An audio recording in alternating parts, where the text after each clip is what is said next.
Hello and welcome to Maths by SAS. This is my first lesson of D4, chapter number 5, exercise 5C, that is about operation on matrices. The exercise involved the application of addition, subtraction, multiplication, and scalar multiplication of the matrices. So before going to the lesson, it's really important to understand basic concepts, terms, formulas, and language, because these concepts are equally important for D4 students and O-level students who are preparing the CA examination and the PTB students. So all these students can get benefit from this lesson. Let's move to the introduction of the lesson. First of all, we have to understand that how many operations on matrices are there. Basically, we have three operations on matrices: addition, subtraction, and multiplication. Okay. First of all, we'll be discussing that under what condition two matrices can be added or subtracted, or how can we add or subtract two matrices. Two matrices A equals to Aij of m cross n and B equals to Bij of m cross n are conformable for matrix addition or subtraction if. Now see what comes after if. Their orders are same. This is really important to understand that two matrices can be added or subtracted only when their orders are same. And what do we mean by their orders are same, and what are the orders? Okay, it means that both matrices have the same number of rows and same number of columns. This is important point to understand. Now see, here I have written A equals to Aij. A can have any entries and B equals to Bij. B can have any entries.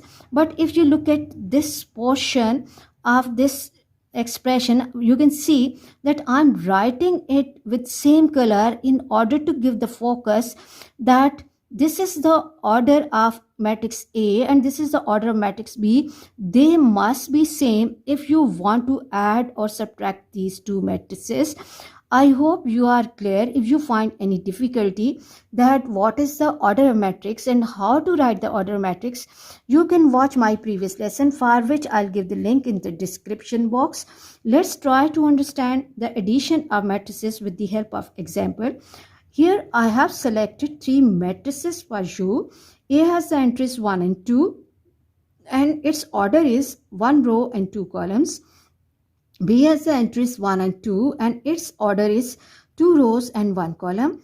And C has the entries 8 and 9 and again it has the order 2 and 1.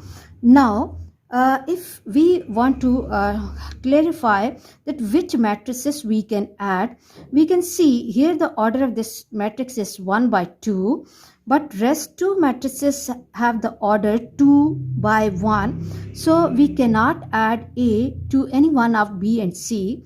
But if we look at the order of B and order of C, that is same. So it means we can add up B and C easily. And what is the reason that how and why we can add them up? Because their order is same. Coming to how to add them up, what we have to do, we just have to write the matrices with sum or different sign. Okay, then what we have to do here, we have to write the entries of B and here we have to write the entries of C, and then I have to mark the operation here, and then simple addition of numbers like what we do in our junior classes, 1 plus 8 and 2 plus 9, which is equal to 9 and 11. And if we look at the order of the answer or resultant matrix, we can see that the order of resultant matrix is same as the order of original matrices. So it means that addition or subtraction does not change or affect order of matrices. This lesson actually I'm making for the special request of some of my students. So I will be going slow so that they can understand this lesson well, because this is one of the important concepts of CA examination. Coming to the multiplication of matrices, so there are two types of multiplications. One is the scalar multiplication and one is matrix multiplication. Let's try to understand the scalar and matrix multiplication one by one. So, what is the meaning of scalar multiplication? Scalar multiplication, multiplication of the matrix by a number, is called the scalar multiplication. For example, I'm taking a number k here and I'm multiplying with the matrix AB. It will become Ka and Kb, that I'm multiplying each entry of the matrix by this scalar. Now this scalar k can be positive, can be negative. Okay, let's take the numerical example. Like I've taken the example 2 is the scalar here and I'm multiplying it by 1 and 3. So what I have to do, I have to multiply it with first entry and I have to multiply it with the second entry as well. So 2 multiplied by 1 and 2 multiplied by 3, and it will give me 2 and 6. Now if you look at the order of the original matrix, that is 2 by 1, and if you look at the answer and order of the new matrix, that is also 2 by 1. That means that scalar multiplication does not change or affect order of the resultant matrix. Coming to matrix multiplication, what is matrix multiplication? It's really important to understand and differentiate between scalar and matrix multiplication. Like for addition and subtraction of matrices, we have the rule that two matrices can be added or subtracted only when their orders are same. For matrix multiplication, two matrices Aij of order m cross n and B equals to Bij of n cross p are conformable for multiplication if, now read this carefully, number of columns in first matrix must be equal to the number of rows of second. It's important to understand that in order to check whether you can multiply two matrices or not, first of all, you have to make this thing very clear that the columns of first must be equal to the rows of second. If this is not happening, that columns of first are not equal to the rows of second, then you cannot multiply those matrices.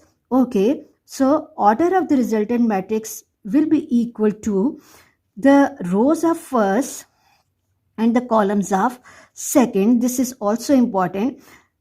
Let's try to understand this idea with the help of example. Suppose we have a matrix A that has one row and two columns, and matrix B has two rows and one column. Now see, as the columns of first are equal to the rows of second, columns of first are equal to, these are the columns of first are equal to the rows of second.